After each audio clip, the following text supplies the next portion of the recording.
변호사님, 네. 오늘은 부동산 임대차 계약에서 임차인이 겪는 법률 분쟁을 좀 쫙 정리 부탁드리려고 하는데요. 네. 이게 이제 주택상가 공이 적용되는 분쟁인데요. 총 한 6가지 정도 쟁점이 제가 볼 때 있는 것 같아요. 네. 가장 일반적으로 일어나는 임대차 분쟁인데 그걸 제가 순서대로 한번 말씀드리겠습니다. 알겠습니다. 그러면 첫 번째는 가장 이제 흔한 보증금 반환 문제에 대해서 말씀 부탁드립니다. 일단은 계약 기간이 끝났는데 보증금을 안 줘서 네. 보증금 반환 소송을 하는 게 가장 대표적인 임대차 분쟁이고요. 이 계약 기간이 끝났다는 거는 원래 그 약정했던 계약 기간이 2년이나 4년이 끝날 수도 있고 네. 아니면은 어떠어떠한 이유로 중간에 해지될 수도 있잖아요. 그렇게 해도 중도 해지가 발생한 거니까 이 두 가지 모두 보증금 반환 사유가 되는데 네. 이때는 이따가 말씀드리겠지만 원상복구와 연관되는 문제라 아무튼 이 보증금 반환 그 문제가 모든 임대차 분쟁에서 가장 많이 일어나고 가장 금액도 크고 네. 문제가 많이 되는 거죠. 예. 그럼 두 번째로는 약간 임대료 인상 문제도 있을 것 같은데 네네. 이런 거는 어떤 경우인가요? 이건 이제 임대인이 약속을 했는데 네. 그 계약 기간 도중에 좀 주변 시세보다 너무 싸게 줬다 아니면 뭐 갱신할 때 과하게 올린다든지 네. 그런 증액 문제가 있거든요.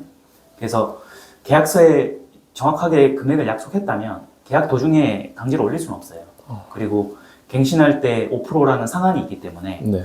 설령 5%보다 더 많은 금액을 올린다 해도 이게 주택이나 상가 임대차 보호법상 무효가 될 여지가 있거든요.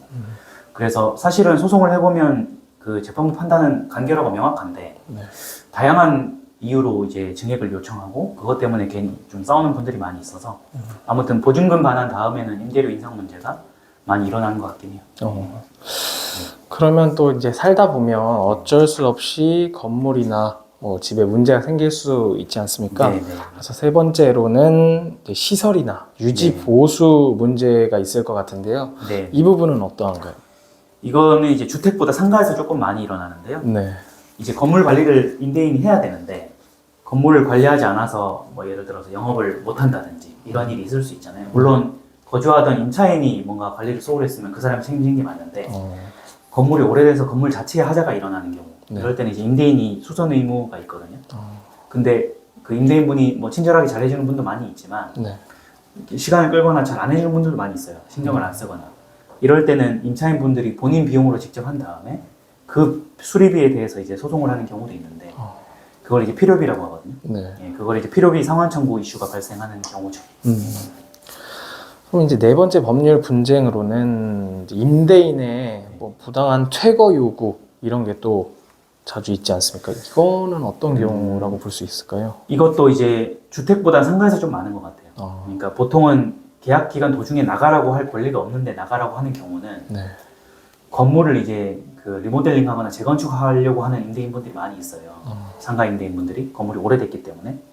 그러면 계약 처음에 약속을 안 했는데 갑자기 재건축을 해야 되니까 나가라 이런 분쟁이 명도소송으로 많이 이어지고 네. 임차인분들은 우리가 특약이 없기 때문에 그러면 나갈 수 없다 이렇게 항변하는 일이 있거든요. 그래서 요거는 이제 그러면은 과연 특약에 맺지 않았던 재건축 사유가 그 퇴거가 가능한지는 법률 판단의 영역이라 이 부분은 이제 변호사 판단이 들어가기 때문에 상담을 받는 경우가 많죠. 네. 그러면 이제 다섯 번째인데요. 이제 임대인의 경우 외에도 임차인이 계약을 위반할 때도 있지 않겠습니까?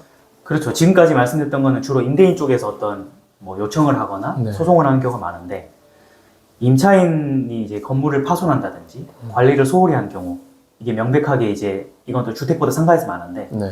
상가 임차인이 건물을 이렇게 좀 안전하게 쓰지 않고 본인들이 과하게 뭔가 사용을 하다가 파손을 했다든지 이런 거는 이제 당연히 상가 임차인이 물어줘야 되거든요.